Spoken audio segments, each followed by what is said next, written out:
Hola queridos hermanos y hermanas en Cristo, qué alegría y gozo en el corazón siento al saber que estamos aquí de nuevo para el repaso de una nueva lección de la escuela sabática. La lección de esta semana nos invita a levantar la mirada y contemplar una de las verdades más sublimes, profundas y transformadoras de toda la Escritura, la absoluta preeminencia de Jesucristo. No se trata simplemente de reconocer a Jesús como un buen maestro, un profeta elevado o un líder espiritual destacado, sino de comprenderlo como Dios mismo, creador, redentor y centro del universo. Lección 8. Para el 21 de febrero de 2026, la preeminencia de Cristo. Sábado 14 de febrero. El apóstol Pablo, en su carta a los Colosenses, retoma un tema que ya había comenzado a desarrollar en lecciones anteriores. En el capítulo 1, desde el versículo 9 hasta el 12, Pablo eleva una oración intensa y pastoral, pidiendo que los creyentes vivan en plena armonía con la voluntad de Dios, creciendo en conocimiento espiritual, fortaleza interior y gratitud constante. Luego, en los versículos 12 al 14 del capítulo 1 de la carta a los Colosenses, el apóstol establece un contraste radical entre dos reinos, el reino de la luz y el reino de las tinieblas. Pablo afirma que Dios el Padre nos ha capacitado para participar de la herencia eterna del reino de la luz. No es algo que el ser humano haya ganado por mérito propio, es una obra divina. Además, declara que Dios nos libró del dominio de las tinieblas y nos trasladó, una palabra que implica un cambio real de ciudadanía, al reino de su Hijo amado, en quien tenemos redención por medio de su sangre, es decir, el perdón completo de los pecados. Aquí es importante detenernos como maestros y preguntar a nuestros alumnos: ¿comprendemos realmente lo que significa haber sido trasladados de un reino a otro? No se trata solo de un cambio moral, sino de una transformación espiritual, legal y eterna. Jesús no es solamente el instrumento de nuestra redención, Él mismo es Dios y nuestro Creador. El mismo que formó el universo con su palabra es el que se entregó en la cruz por nuestra salvación. Por la fe en Él, hemos pasado de la oscuridad a la luz, de la muerte a la vida. Esta lección se centra en una de las declaraciones cristológicas más elevadas del Nuevo Testamento. Pablo plantea dos afirmaciones que, si no se entienden correctamente, pueden ser malinterpretadas: que Cristo es la imagen del Dios invisible, que es el primogénito de toda la creación, compa. Ambas expresiones no disminuyen a Cristo, sino que exaltan su supremacía absoluta, porque es fundamental entender que nuestra salvación comienza en Dios y no en nosotros. ¿Qué implica vivir como ciudadanos del reino de la luz en un mundo dominado por tinieblas? ¿Cómo cambia nuestra fe el saber que nuestro Redentor es también nuestro Creador? Domingo 15 de febrero, la imagen del Dios invisible. Para introducir esta sección, Pablo utiliza una idea profundamente comprensible para el ser humano: la imagen. Cuando una persona se mira en un espejo o en una fotografía, lo que ve es una representación limitada, plana, incompleta y sin vida. Incluso una escultura, aunque más realista, no logra capturar la esencia viva de la persona. Sin embargo, el concepto bíblico de imagen va mucho más allá de una simple semejanza visual. Cuando leemos en el libro del Génesis, capítulo 1, versículos 26 y 27, que Dios creó al ser humano a su imagen y semejanza, comprendemos que esa imagen incluye aspectos físicos, espirituales, relacionales y funcionales. El ser humano fue creado para reflejar el carácter de Dios, su capacidad de amar, razonar, gobernar y relacionarse. Pero el pecado distorsionó esa imagen. La humanidad ya no refleja plenamente la gloria divina. Aquí entra Jesús. Jesús permite que el Dios invisible se haga visible. Él mismo lo expresó claramente cuando dijo, según el Evangelio de Juan capítulo 14, versículo 9, «El que me ha visto a mí, ha visto al Padre». El autor de la carta a los Hebreos capítulo 1, versículo 3, afirma que Jesús es la huella exacta de la naturaleza de Dios. No es una copia borrosa, ni una representación parcial. Es la expresión perfecta del carácter divino. Jesús es el pensamiento de Dios hecho audible y el carácter de Dios hecho visible. Cuando analizamos las Escrituras desde Génesis 5, versículo 3, hasta la segunda carta a los Corintios 3, versículo 18, vemos que el concepto de imagen siempre implica representación, reflejo y transformación progresiva. Sin embargo, solo Jesús es la imagen perfecta, no afectada por el pecado. ¿Por qué solo Jesús puede revelar al Padre, según el Evangelio de Mateo, capítulo 11, versículo 27, y el Evangelio de Juan, capítulo 1, versículos 1, 2, 14 y 18? Jesús es el único que conoce plenamente al Padre, porque Él es eterno, Él estaba con Dios y Él es Dios. Jesús no habla acerca de Dios, habla desde Dios. Sus declaraciones son contundentes, pues mi Padre trabaja hasta ahora, y yo trabajo. Yo y el Padre uno somos, nadie viene al Padre sino por mí. Además, Jesús utiliza la expresión divina «yo soy», la misma que Dios usó cuando se reveló a Moisés en el libro del Éxodo, capítulo 3, versículo 14. Con esto, Jesús afirma claramente su divinidad. Si Jesús no fuera Dios, entonces el Padre habría enviado a un ser creado a morir por nosotros. Pero la Escritura enseña algo mucho más profundo y conmovedor. Dios mismo se entregó por nosotros en la persona de Cristo. ¿Por qué la imagen de Dios en Jesús es diferente a la imagen de Dios en el ser humano? ¿Qué implicaciones tiene para nuestra fe que Jesús sea plenamente Dios y plenamente humano? ¿Cómo cambia nuestra relación con Dios el entender que Él mismo dio su vida por nosotros? ¿De qué manera podemos reflejar mejor el carácter de Cristo en nuestra vida diaria? Lunes 16 de febrero. El primogénito de la creación.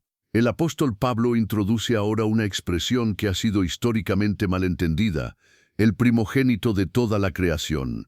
Para comprender correctamente esta afirmación, debemos abandonar inmediatamente la idea moderna de que primogénito significa únicamente el primero en nacer cronológicamente. En el contexto bíblico, el término primogénito tiene un significado mucho más profundo. En el Nuevo Testamento, esta palabra se aplica mayormente a Jesucristo, como lo vemos en el Evangelio de Lucas, capítulo 2, versículo 7, en la carta a los Romanos, capítulo 8, versículo 29, en la carta a los Colosenses, capítulo 1, versículos 15 y 18, en la carta a los Hebreos, capítulo 1, versículo 6, y en el libro del Apocalipsis, capítulo 1, versículo 5. Sin embargo, incluso cuando el término se aplica a personas humanas, no siempre se refiere al orden de nacimiento, sino a la posición, autoridad y preeminencia otorgadas por el Padre. La Biblia ofrece varios ejemplos claros. Isaac no fue el primer hijo de Abraham, pero fue el hijo de la promesa. Jacob no fue el primogénito, pero recibió la bendición. José fue uno de los hijos menores, pero fue exaltado sobre sus hermanos. David, siendo el menor de 8 hijos, fue ungido rey de Israel. Dios mismo declara en el libro de los Salmos, capítulo 89, versículo 27. Yo también lo pondré por primogénito, el más excelso de los reyes de la tierra. Del mismo modo, Dios llama a Israel, mi hijo, mi primogénito en el libro del Éxodo, capítulo 4, versículo 22, no porque fuera la primera nación creada, sino por su posición especial en el plan divino. Por lo tanto, cuando Pablo llama a Jesús el primogénito de toda la creación, está afirmando su supremacía, no su origen creado. Las razones que da Pablo al leer la carta a los Colosenses capítulo 1, versículos 15 al 17, Pablo ofrece razones contundentes. Primero, afirma que todo fue creado por medio de Cristo y para Cristo. Esto excluye completamente la posibilidad de que Jesús sea un ser creado. Nadie puede crear todas las cosas si Él mismo forma parte de la creación.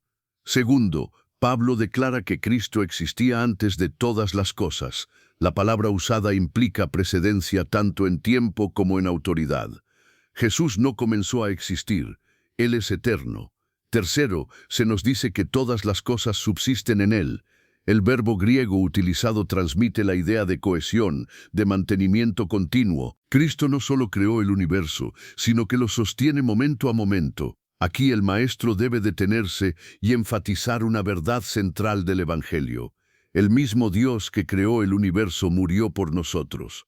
Esto deja sin fundamento la idea de que nuestras obras puedan añadir algo a la obra salvadora de Cristo. Pensar que nuestras acciones completan lo que Jesús hizo en la cruz no es humildad, es una negación implícita de su suficiencia. ¿Por qué es incorrecto afirmar que Jesús fue un ser creado basándose en el término primogénito? ¿Qué significa para tu fe saber que Cristo sostiene todas las cosas, incluida tu vida? ¿Por qué añadir obras humanas a la salvación es una distorsión del Evangelio? Martes 17 de febrero, la cabeza de la Iglesia. El apóstol Pablo introduce una de las metáforas más ricas y pastorales para describir la relación entre Cristo y su Iglesia, la cabeza y el cuerpo. Esta imagen no es poética solamente, es teológica, práctica y espiritualmente determinante. Cuando leemos en la carta a los Efesios capítulo 1, versículo 22, que Dios sometió todas las cosas bajo los pies de Cristo y lo dio por cabeza sobre todas las cosas a la Iglesia, Pablo no está hablando de un título honorífico, sino de una realidad funcional. Cristo gobierna, dirige y sostiene a su Iglesia. En la cultura bíblica, la cabeza no solo simboliza autoridad, sino también fuente de vida y dirección consciente. El cerebro, ubicado en la cabeza, coordina cada movimiento del cuerpo. Sin la cabeza, el cuerpo no puede responder, crecer ni sobrevivir. Por eso, cuando Pablo afirma que Cristo es la cabeza de la Iglesia, está enseñando varias verdades esenciales. Primero, Cristo es la autoridad suprema. Ningún líder humano, pastor, anciano o institución puede ocupar ese lugar. La Iglesia no pertenece a los hombres, pertenece a Cristo. Segundo, Cristo provee dirección espiritual. La Iglesia no se guía por modas, ideologías ni presiones culturales, sino por la voluntad de su cabeza. Tercero, Cristo sostiene y nutre al cuerpo. La vida espiritual fluye de Cristo hacia cada creyente. Separarse de Él es perder la fuente de vida. El apóstol refuerza esta enseñanza cuando, en la primera carta a los Corintios capítulo 12, versículos 12 al 27, describe a la Iglesia como un solo cuerpo compuesto por muchos miembros. Cada parte es diferente, pero todas son necesarias. Aquí el énfasis pedagógico es fundamental. La diversidad en la Iglesia no es un problema, es un diseño divino. Pablo enseña que el ojo no puede despreciar a la mano, ni la cabeza puede decir a los pies, no los necesito. Esto confronta directamente cualquier actitud de orgullo espiritual o inferioridad dentro de la comunidad cristiana. Desde una perspectiva pastoral, debemos ayudar a los alumnos a comprender que cada creyente tiene valor, incluso cuando su función no es visible. El cuerpo sufre cuando uno de sus miembros es ignorado, herido o excluido. Pablo invita a reflexionar con una pregunta implícita, que aquí hacemos explícita. Si el cuerpo humano sufre cuando una parte falla, ¿cómo no va a sufrir la Iglesia cuando un miembro es descuidado? ¿Qué peligros enfrenta una Iglesia cuando sustituye la autoridad de Cristo por liderazgo humano? ¿Cómo podemos aprender a valorar los dones de otros miembros del cuerpo de Cristo? ¿De qué manera tu participación activa fortalece la salud espiritual de la Iglesia? Miércoles 18 de febrero. El principio y el iniciador. El apóstol Pablo profundiza aún más en la identidad de Cristo al llamarlo el principio, una palabra cargada de significado teológico tanto en el Antiguo como en el Nuevo Testamento. En hebreo, las palabras cabeza y principio están estrechamente relacionadas. Cuando el libro del Génesis, capítulo 1, versículo 1 declara, «En el principio Dios creó los cielos y la tierra», se está afirmando que Dios es el origen absoluto de todo lo que existe. Al aplicar este título a Jesucristo, Pablo afirma que Jesús no es una figura secundaria en la historia del universo, sino el origen, la fuente y el iniciador de todo. En el Nuevo Testamento, la palabra griega utilizada para principio implica autoridad, causa y fundamento. Por eso en la carta a los Colosenses, capítulo 1, versículo 18, Cristo es presentado como el iniciador, tanto de la Iglesia como de la nueva creación. Jesús no solo dio inicio a la creación original, sino que inauguró una nueva creación mediante su muerte y resurrección. La carta a los Romanos, capítulo 6, versículos 3 y 4, explica que el creyente, al identificarse con Cristo, muere al pecado y resucita a una vida nueva. Aquí Pablo introduce otro título clave, el primogénito de los muertos. Esto no significa que Jesús fue el primero en resucitar cronológicamente, sino que su resurrección es la suprema, la que garantiza todas las demás. Desde una perspectiva pastoral, esta verdad es profundamente consoladora. Si Cristo no hubiera vencido la muerte, ninguna esperanza sería segura. Pero porque Él vive, los creyentes tienen la certeza de una vida transformada ahora y una resurrección futura.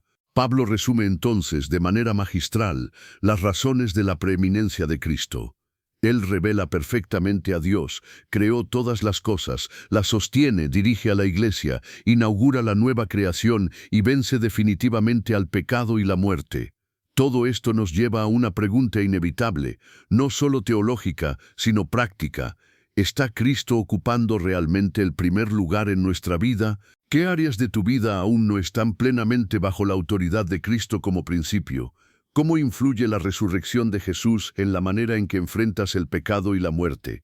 ¿Qué pasos concretos puedes dar para vivir una vida centrada en la preeminencia de Cristo? Jueves 19 de febrero. Para reconciliar todas las cosas. El apóstol Pablo llega ahora a uno de los puntos más profundos y conmovedores de toda la lección, la obra reconciliadora de Cristo. En la carta a los Colosenses, capítulo 1, versículos 19 y 20, se nos revela no solo quién es Cristo, sino qué hizo y hasta dónde alcanza su obra. Pablo afirma que agradó al Padre que en Cristo habitara toda la plenitud. Esta expresión no debe entenderse como una medida parcial o limitada de la divinidad, sino como la totalidad del ser de Dios residiendo plenamente en Jesús.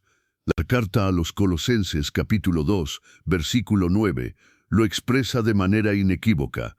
En él habita corporalmente toda la plenitud de la divinidad.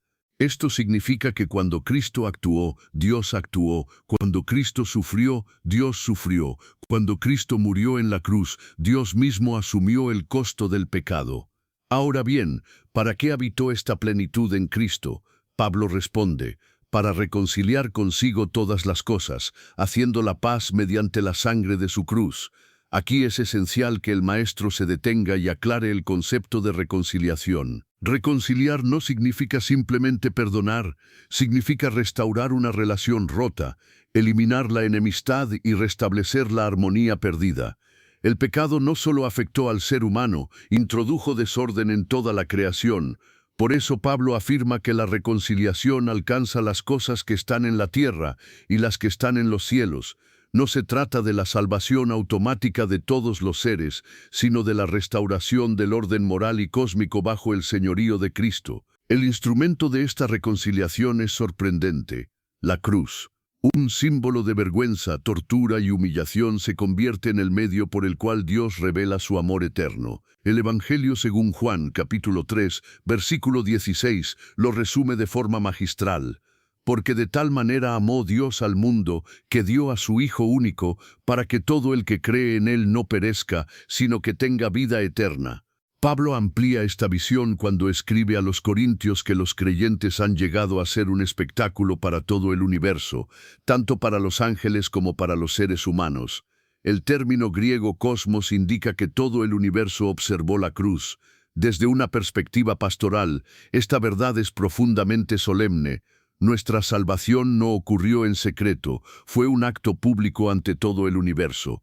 Los escritos de Elena de White ayudan a comprender esta escena cósmica. Los ángeles observaron con asombro a su Creador colgado en la cruz. Allí se reveló de manera definitiva el carácter de Dios: amor absoluto, justicia perfecta y misericordia infinita. Cristo, al exclamar consumado es, contempló mentalmente los resultados eternos de su sacrificio. Nada quedó pendiente. La reconciliación fue asegurada. ¿Por qué era necesario que la reconciliación se realizara mediante la cruz y no por otro medio? ¿Qué implica saber que todo el universo fue testigo del sacrificio de Cristo? ¿Cómo debería transformar nuestra vida el saber que hemos sido reconciliados a tan alto precio? Viernes 20 de febrero.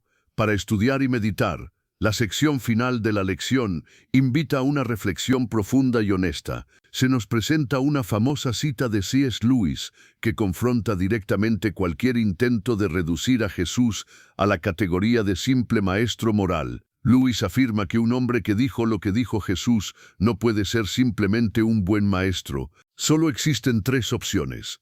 O fue un engañador, o un desequilibrado, o realmente era quien dijo ser el Hijo de Dios. Esta reflexión encaja perfectamente con el tema central de la lección, la preeminencia de Cristo. Jesús no dejó espacio para la neutralidad. Sus declaraciones exigen una respuesta clara. Los escritos de Elena de White refuerzan esta enseñanza al afirmar que el Padre es toda la plenitud de la divinidad invisible y que el Hijo es esa plenitud manifestada. Jesús no comenzó a existir en Belén. Él es eterno, autoexistente y omnipotente. Cuando Cristo habló de su preexistencia, llevó la mente humana hacia las edades sin fin, asegurándonos que nunca hubo un momento en que Él no existiera. Esta verdad es esencial para el plan de salvación. Solo un Salvador eterno podía ofrecer una redención eterna. Aquí debo enfatizar un punto clave. Si Cristo no fuera eterno, su sacrificio no tendría valor infinito. Las preguntas finales de la lección invitan al diálogo reflexivo, no a respuestas rápidas. Nos llaman a pensar en el impacto cósmico del sacrificio de Cristo y en la importancia de su divinidad eterna. La cruz no solo salvó al ser humano, reveló el carácter de Dios ante todo el universo. ¿Qué habría significado para el plan de salvación que Jesús no fuera eterno ni increado? Habría reducido la cruz a un acto limitado, incapaz de salvar plenamente. ¿Por qué el universo entero estaba interesado en la muerte de Cristo? Porque en la cruz se resolvía la gran controversia entre el bien y el mal. ¿Cómo explicarías a alguien que nunca hubo un tiempo en que el Padre existiera sin el Hijo? Porque ambos comparten la eternidad, aunque en la cruz ocurrió una separación funcional para nuestra redención. Hemos recorrido juntos una de las verdades más elevadas de toda la Escritura. Cristo no es solo parte de nuestra fe, Él es el centro de todo. Es el Creador, el Redentor, la cabeza de la Iglesia, el principio de la nueva creación y el Señor del universo. Comprender su preeminencia no es solo un ejercicio intelectual, es una invitación a rendirle el primer lugar en nuestra vida diaria. Si este estudio te ayudó a conocer mejor a Jesús, a fortalecer tu fe y a profundizar en la palabra de Dios, te invito a que te suscribas a este canal para que sigamos creciendo juntos en el estudio bíblico. Dale like a este video, porque eso nos ayuda a que más personas puedan encontrar este contenido. Compártelo con alguien que necesite recordar quién es Cristo y por qué Él debe ocupar el primer lugar en todo. Y recuerda, cuando Cristo tiene la preeminencia, todo lo demás encuentra su verdadero orden.